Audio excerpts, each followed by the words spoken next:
আসসালামু আলাইকুম। স্যারা আজকে শুক্রবার। স্যারা প্রবাসী হলে কী করলে এই শুক্রবারের আশায় থাকে কবে শুক্রবার হইব, শুক্রবার আইব, বন্ধ পামো, এদিক ওদিক ঘুরবা যামু, ঘুম দিমু।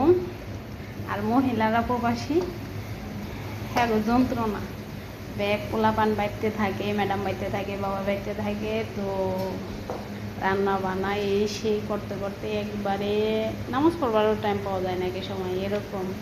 আমি আজকে শাক রান্তাছি, ও প্রবাসী ভাইয়েরা বোনেরা। একটা বান্ধবী আমার এই দিছে বয়, এই মেসেজ করছে, আমার বান্ধবী বলে বাথরুমে, আমার বান্ধবীর বিছরাইতে আছে, আমার বান্ধবী বলে বাথরুমে।